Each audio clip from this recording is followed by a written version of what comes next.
This is more than a legacy. This is a source of inspiration, sharing the journey of discovery. PSN College of Engineering and Technology. ஏற்காட்டில் காட்டு மரங்களை அதிக அளவில் வளர்ப்பதே நிலத்தடி நீர்மட்டத்தை அதிகரிக்க உதவும் என்று அறிவியல் எழுத்தாளர் இளங்கோ தெரிவித்தார். ஏற்காட்டில் ஏற்பட்டுள்ள தட்பவெப்பநிலையின் தாக்கம் குறித்து அவரோடு நமது செய்தியாளர் மோகன்ராஜ் நடத்திய கலந்துரையாடலை பார்க்கலாம். ஏற்காடு அப்படிங்கிறத இந்த குளுமையான சூழல் நிலவக்கூடிய இந்த மலைவாச ஸ்தலம் இன்னைக்கு பாத்தீங்கன்னா அப்படி இல்லை. இதுக்கான அடிப்படை காரணம் என்னவா இருக்குன்னு நினைக்கிறீங்க? இது குறிப்பாக என்ன சொல்றோம்னா, இங்க மரங்கள் வெட்டப்பட்டது, அடுத்தது கட்டடங்கள் அதிகரிச்சுக்கிட்டே போகுது. இதனால மழை அளவு குறைய ஆரம்பிச்சிருக்கு. கடந்த காலங்களை ஒப்பிடும் பொழுது எந்த காலகட்டத்தில் இது போன்ற வெப்பநிலை பதிவாக இருக்கு? ஏற்காடோட சராசரி வெப்பநிலை அப்படின்னு ஏதாவது குறிப்பீடு இருக்கு? பொதுவாக நம்ம ஏற்காட்டில் இருக்கக்கூடிய தாவரவியல் துறை, ஹார்டிகல்ச்சர் டிபார்ட்மெண்ட் டெய்லியும் எவ்வளோ டெம்பரேச்சர் ஏறுது, எவ்வளோ அதிகமான டெம்பரேச்சர்னா குறைஞ்ச டெம்பரேச்சர்னா ரெக்கார்ட் பண்ணுறக்கூடிய சிஸ்டம் இங்கே இருக்குது. அது இல்லாமல் ஒவ்வொரு மாதமும் என்னன்னைக்கு எவ்வளோ மழை பெய்யுதுங்கிறதெல்லாம் ரெக்கார்ட் பண்ணக்கூடிய சிஸ்டம் இங்கே வச்சுக்கிட்டு இருக்காங்க.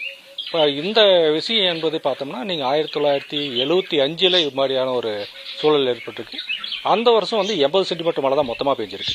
ஆனால் அன்றைக்கி இருக்கிற மக்கள் தொகையோடு கம்பேர் பண்ணும்போது, இன்றைக்கி இருக்க மக்கள் தொகையோட கம்பேர் பண்ணும்போது அந்த அளவுக்கு இதே அளவுக்கு மழை பெஞ்சால் இங்கே பற்றாக்குறை ஏற்படும். இப்போ வெப்பநிலை என்பது அன்றைக்கி டூரிசம் என்பது கிடையாது. டூரிசம் என்பது 1990க்கு பின்னால் தான் அதிகரிக்க ஆரம்பிச்சது. அங்கே உள்ளூர் மக்களும் இருப்பாங்க, குறைந்த மக்கள் தான் இருப்பாங்க. அதனால் வெப்பநிலை தண்ணி கம்மியாக இருந்தாலும் பிரச்சனை இல்லை. வெப்பம் என்பது அதிகரிக்கலை. வெப்பம் என்பது என்னன்னா ஒரு 2-3 நாளைக்கு நீடிக்கும், இல்லாமல் போயிடும். வெப்பச்சலனம் என்பது ஏற்படலை.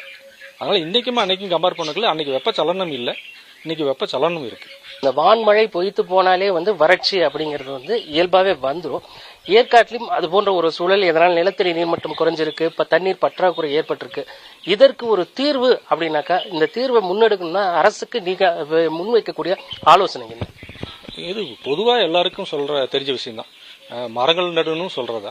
மரத்தினுடைய எண்ணிக்கை என்னன்னா, பொதுவாக பார்த்தீங்கன்னா சில்வர் ஓக் மரங்கள் எஸ்டேட் முழுக்க இருக்கும். நீங்கள் இப்போ வெளியிலேருந்து வரவங்க பார்த்தாங்கன்னா என்ன சொல்லுவாங்கன்னா, மரங்கள் நிறையா இருக்குதே அப்படின்னு சொல்லுவாங்க. சில்வர் ஓக் மரம் என்பது நிலத்தடி நீரை அதிகமாக உரியக்கூடிய மரம். அதனால் அது நிலத்தடி நீரை பாதுகாக்காது. நம்ம காட்டு மரம் சொல்லக்கூடிய நாவல், அத்தி, இது மாதிரியான ஒயில்டு ரிலேட்டட் ட்ரீஸ், அந்த மரங்கள் தான் நிலத்தடி நீரை பாதுகாக்கும், ஈரப்பதத்தை பாதுகாக்கும், அது வெப்பத்தையும் தணிக்கும். அந்நிய நாட்டு மரங்களை நடுவதை குறைச்சிட்டு இந்திய நாட்டு மரங்களை மட்டுமே நடணும். இதுதான் காலத்துக்கு அந்த சூழலுக்கு ஏற்ப நல்லா வளரும். புதிய தலைமுறைக்காக ஒளிப்பதிவாளர் சதீஷுடன் ஏற்காட்டிலிருந்து எஸ் மோகன்ராஜ்.